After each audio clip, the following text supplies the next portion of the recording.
The Rippaverse is failing. You've probably heard that before. And look, people are free to have their opinions about our work. That's the nature of any creative project. Some folks will like it, some won't, and that's normal. But it's strange how some start attacking neutral voices and even those who speak positively about the Rippaverse. It's like they're invested in seeing us collapse. Yet, here we are, heading into our third year of supposedly failing. This creates a great opportunity, especially for aspiring independent creators, to dive into some real business lessons, because this isn't just about comics, it's about how success is perceived or misrepresented in the indie space. Many focus on the creative side but overlook the business mechanics. And if you're into that kind of insight, check out my Creator Bidness channel where I dive into these topics all the time. The Rippaverse made waves in 2022 with ISOM #1 generating $3.7 million in sales. Despite technical hiccups, we hit $1 million by day 2, drawing attention from major outlets like Blaze and Fox News. They only wanted to hit us up after we had all that success. This success was the result of a perfect storm, a textbook first mover advantage. There was no frame of reference, no prior releases. It was our market entry disrupting the industry in a way few indie publishers could. We launched during peak consumer dissatisfaction, filling a void exactly when audiences were hungry for alternatives. It was a lightning in a bottle moment, one that just can't be replicated. In 2023, ISOM #2 brought in $2.3 million in sales. As anyone familiar with comics knows, sequels, especially issue #2s, rarely matched the debut. But even with that expectation, ISOM #2 was a massive success. We also expanded our lineup with Alpha Core #1, which crossed $1 million in sales. But here's the thing, in comics, one title success doesn't guarantee another's. Expecting Blue Beetle to outsell Batman isn't realistic. Readers connect with specific characters and stories, leading to varied performance across titles. This was also when we anticipated shifts in consumer purchasing behavior. With more releases, buying habits evolved. Yaira #1 marked our final use of the traditional long pre-order collection that ran like 80 days. After that, we pivoted, increasing release frequency and shorting pre-order windows to operate more like a traditional publisher. We adopted a collection model, smaller, focused pre-orders with fewer items. It streamlined the process and changed customer habits. Many buyers waited until after pre-order windows closed to make purchases, often consolidating orders to save on shipping, a common consumer optimization strategy. And here's an example of that coming directly from a customer. In 2024, we scaled up even more, releasing Yaira #1, Gooding the Polymath, The Horseman, Welcome to Flores Park, Bloodroof #1, and 2 Rippazines alongside art books and other merchandise.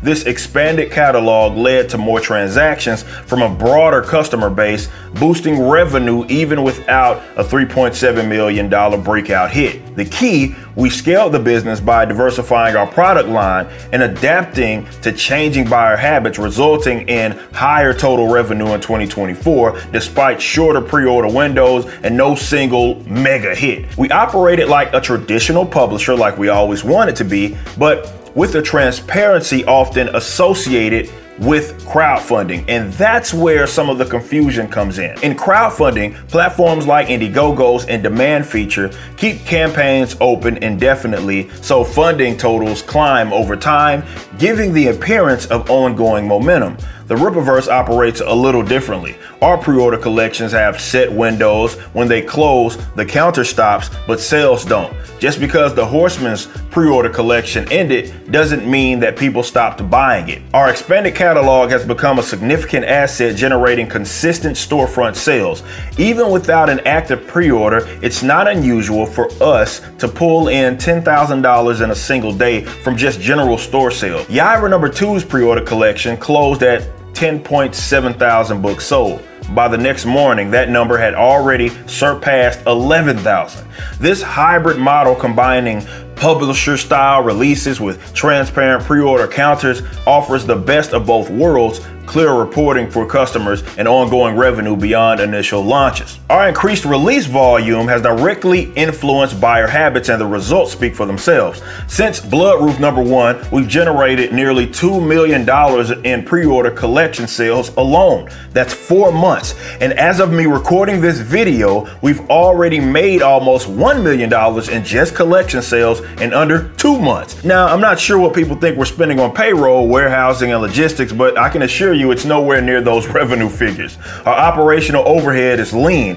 Even if we cut sales in half, we'd still be able to run a highly profitable operation. That's the strength of having a scalable business model with solid margins. We've built something that's sustainable, and those numbers back that up. Let's break this down from a business perspective, because there are some key lessons that every independent creator should understand. Success isn't just about raw numbers, it's about structuring your business for long-term sustainability. Here are 5 major takeaways. Number 1, scalable business models. A scalable business model lets revenue grow without a proportional increase in cost. Our shift from long pre-order collections to frequent focused releases allowed us to scale our product volume while keeping operational overhead in check. And why that matters is because scalability ensures profitability even when sales fluctuate. Indie creators should focus on growth without overextending financially. Number 2, revenue diversification and long tail sales. These are 2 terms you have to become familiar with. Now, we've made nearly $2 million since Bloodroof #1 in collection sales, but we also have a lot that comes from long tail revenue, and that's sales after pre-order windows close. Expanding our catalog created multiple income streams, reducing reliance on any single hit. So indie creators shouldn't bet everything on just one project. If you can, build a catalog, and even older work will continue generating revenue over time. There's a lot of people in this world, and it's not just limited to your corner of the internet. So there always will be people learning about you. Number 3, consumer behavior and market adaptation. As our release volume increased, buyer habits shifted. Some waited to buy after pre-orders closed. They wanted to save on shipping or just buy multiple items at a time, while others pre-ordered immediately. Pay attention to how your audience buys and adapt accordingly. Market conditions and consumer habits change. Recognizing and adjusting to these shifts can determine long-term growth. Number 4, managing perception versus reality. And the importance is context. People often assume collection sales are the full picture, but they're not. Our counters stop when collections close, but sales keep going. Here's the key: context matters. Comparing businesses without understanding different models, overhead, and sales strategies is misleading. Just because 2 companies operate in the same space doesn't mean they're playing the same game. Indie creators, of course, should study other businesses, but recognize the importance of context. Not all comparisons are one-to-one. And number 5, profitability over raw revenue, because at the end of the day, profitability is what counts. It's not just the raw revenue. Even if our sales were half, we'd still be profitable thanks to our lean operations and diversified income streams. Chasing big revenue without focusing on profitability is a common trap. Prioritize sustainable, scalable growth that keeps your business healthy long term. Guys, independent creators should view success through the lens of profitability, scalability, and sustainability, not just raw sales figures. In other words, your success will largely be determined by your own aspirations that you have to be realistic about. It's easy to compare yourself to others based on flashy metrics, but without context, those comparisons are often meaningless.